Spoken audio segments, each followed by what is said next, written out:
Hello friends, first time నా video చూస్తున్నారా? Please like చేయండి, సబ్స్క్రైబ్ చేయండి, కామెంట్ చేయడం మాత్రం మర్చిపోకండి.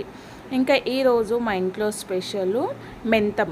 ఈ మెంతంలో ఒక ఆకు వేసి చేస్తున్నాను. అది ఎండబెట్టుకొని వేసుకోవాలి, సూపర్ టేస్ట్ అయితే ఉంటుంది. ఇంకా ఆకు ఏంటిదనేది తెలుసుకోవాలంటే ఫుల్ వీడియో చూడండి. మీకు ఫుల్ వీడియోలో ఇన్ఫర్మేషన్ అనేది మంచిగా ఉంటుంది.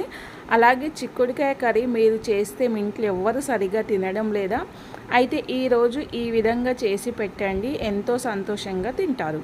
ఇప్పుడు ఒకసారి ప్రాసెస్లోకి వెళ్ళిపోదామా? పొయ్యి ముట్టించుకొని ఇంకా కడాయి పెట్టేసుకొని, కడాయిలో 2 స్పూన్ ఇంత ఆయిల్ వేసుకొని, ఇంకా చిక్కుడుకాయ నేనైతే నైట్ టైమే కట్ చేసి పెట్టుకున్నాను. మార్నింగ్ టైంలో అస్సలు కుదరదు, ఎందుకంటే పిల్లలు స్కూల్కి వెళ్తారు కాబట్టి. ఇంకా ఇది వాష్ చేసుకొని నేను ఆయిల్ వేడెక్కిన తర్వాత వేసుకొని ఇంకా కలిపేసుకున్న తర్వాత మూత పెట్టుకొని ఒక 5 నిమిషాలు ఉడకనివ్వాలి. వాటర్ వస్తుంది ఎలాగో అలా ఉడికిన తర్వాత ఇంకా నేనైతే ఫస్టే టమాటా అనేది వేసుకుంటున్నాను. కొందరైతే ఇలా వేసుకోరు, ఇంకొంచెం ఉడికిన తర్వాత వేసుకుంటారు.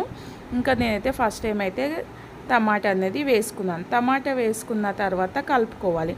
మీరైతే ఇంట్లో చిక్కుడుకాయ కర్రీ ఏ విధంగా చేస్తారో కామెంట్ చేయండి. ఆలు వేసి చేస్తారా, ఇంకేమైనా వేసి చేస్తారా అన్నది కామెంట్ చేయండి. నేనైతే చిక్కుడుకాయ కర్రీ 2-3 టైప్స్ చేస్తాను. ఆ 2-3 టైప్స్ కూడా మా ఇంట్లో అందరూ చాలా ఇష్టంగా తింటారు. మెయిన్ జొన్న రొట్టెలు అయితే ఎంతో ఇష్టంగా తింటారు. ఇప్పుడు టమాటా చిక్కుడుకాయ మంచిగా ఉడికిపోయింది కదా, ఇంకా దీంట్లో సరిపడంత కారం అయితే వేసుకుంటున్నాను. ఇది ఇంట్లో కొట్టించిన కారం కాబట్టి నేను కొద్దిగా అంతనే వేసుకుంటున్నాను. ఇంకా పసుపు, అలాగే ఉప్పు కూడా వేసుకోవాలి. మా ఇంట్లో ఈరోజు అల్లం వెల్లుల్లి పేస్ట్ అయిపోయింది కాబట్టి అల్లం వెల్లుల్లి పేస్ట్ వేయటం లేదు. ఎందుకంటే కొందరు కామెంట్స్లో చెప్తున్నారు, ఏంటిది మీరు అల్లం పేస్ట్ తినరా అనేసి. తింటామండి, ఎందుకు తిన్నాము, కానీ లేనప్పుడైతే ఏం చేయలేము కదా ఆ పూట.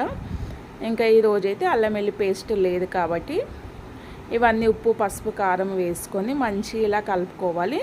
అయితే కొంచెము ఈ గింజలు అనేది ఉడకలేదు కాబట్టి కొద్దిగంత వాటరు, ఒక 1/2 గ్లాస్ అంత వాటర్ పోసుకొని ఒక్కసారి కలిపేసుకొని ఇంకా మూత పెట్టుకొని ఈ వాటర్ ఇంకేంత వరకు అంటే వాటర్ మొత్తం ఇంకిపోయే వరకు ఉడకనిద్దాము. మీడియం ఫ్లేమ్లో పెట్టేసి, హై ఫ్లేమ్లో వద్దు, మాడిపోతుంది.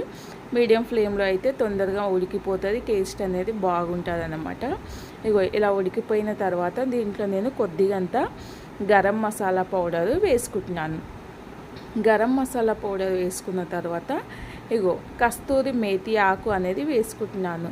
చిక్కుడుకాయ, టమాటా, కస్తూరి మేతి ఆకు టేస్ట్ అయితే అబ్బబ్బా. నేనైతే ఈరోజైతే డైలీ 1 టైమే తినేదాన్ని.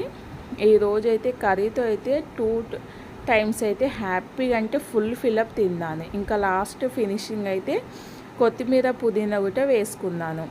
వేసుకున్న తర్వాత ఒక్కసారి కలిపేసుకుంటే చూడండి కర్రీ అనేది ఇలా ఉంది. ఇంకా పిల్లలకైతే లంచ్ బాక్స్, ఇంకా మాకైతే మధ్యాహ్నంకి జొన్న రొట్టెలు అయితే ఈరోజు మా ఇంట్లో స్పెషల్ ఇది. మళ్ళీ ఈరోజు మీ పిల్లలకు లంచ్ బాక్స్లో ఏం కర్రీ చేశారో కామెంట్ చేయండి.